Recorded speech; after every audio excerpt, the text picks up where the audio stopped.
This segment of the news has been brought to you by Sun Oil Limited.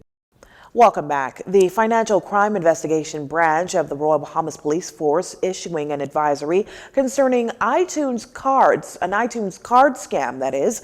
The FCIB is appealing to members of the public to be cautious of an email scam soliciting the purchase of iTunes cards.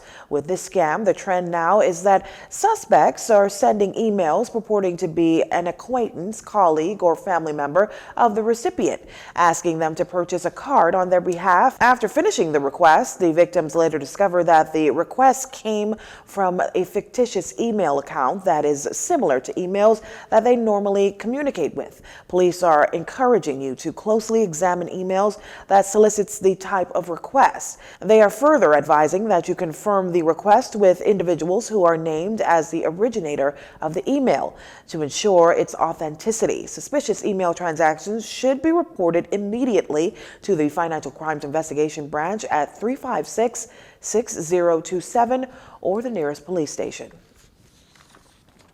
In other crime news, a male and female of Grand Bahama are in police custody at this hour after they were allegedly found in possession of dangerous drugs. Police say on Thursday, shortly before 12 p.m., a team of officers from the Drug Enforcement Unit, acting on information and armed with a search warrant, went to a residence on Eleuthera Drive, Hawksville.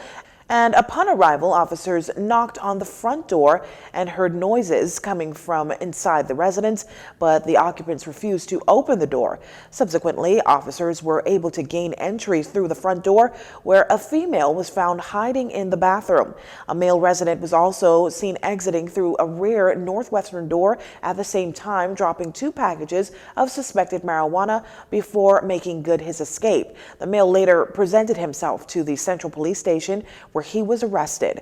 He was also wanted in connection with the seizure of 356 pounds of suspected marijuana, which occurred on Tuesday, the 25th of January this year. The weight of the suspected marijuana confiscated at the residence is 7.5 ounces. It has an estimated street value of $563. Investigations are being continued. Off the heels of officials at the Pan American Health Organization revealing that surveys showed health professionals in the Bahamas were not very informed about the vaccine, former Health Minister Dr. Dwayne Sands expresses his agreement that the Bahamas does face a number of challenges when it comes to COVID-19 and vaccine knowledge. I think we have a challenge at a number of levels. What is very clear is that the narrative on vaccines and vaccination has evolved. But the response by the public has not necessarily evolved. And there has been some unfortunate rhetoric where we have labeled Omicron as a milder disease, despite the fact that in a number of places, the United States in particular, and other countries, the devastation in terms of serious illness, hospitalizations, and deaths has been as bad or worse than Delta. And certainly in the Bahamas, we have seen many, many cases, thousands of cases. We have also seen significant hospitalizations and deaths. Dr. Sands notes that it is unfortunate that there is a narrative that because you do not gain immunity from infection when you're vaccinated, that vaccination is not worth it. Well, here's what he has to say about that. What vaccination does is basically stop you from being hospitalized by 90% or so, and protection from dying by a similar level. That narrative seems to have been well hidden. And what is true before and what is true now is that vaccination against COVID-19 is life-saving. Dr. Sands insists that vaccinations are an integral part of moving forward. He expressed that discussions need to be held with the public in the event that another variant arrives at our shores. Meantime, new COVID-19 infections in the country continuing on a downward trend as the Ministry of Health and Wellness confirms 35 new COVID cases for Wednesday, February 2nd. 24 of those newly confirmed cases are here in New Providence, 6 on Grand Bahama, 3 on Abaco, and 2 on Eleuthera. 6 of the newly infected here in the capital have a travel history within 14 days. So do 2 of the cases on Abaco. Total confirmed cases for the Bahamas now at 32,680. 6,846 cases are active. Hospitalizations also continuing on a downward trend. 79 people are in hospital with the virus, 3 of them critical in intensive care. 351 RT-PCR tests were completed on Wednesday. 305 negative results. 11 were repeat tests. 95 people recovered from COVID-19 on Wednesday. Total recoveries at 24,872. The death toll remains at 748, while 48 deaths are under investigation. A proposed gender-based violence bill that could possibly address marital rape is in the pipeline, according to Social Services and Urban Development State Minister Lisa Ramming, who says her ministry is committed to tackling gender-based violence in the Bahamas. Addressing the issue at the Office of the Prime Minister's weekly press briefing on Thursday, Mrs. Ramming says the proposed bill does not specifically say marital rape, but it's all-inclusive.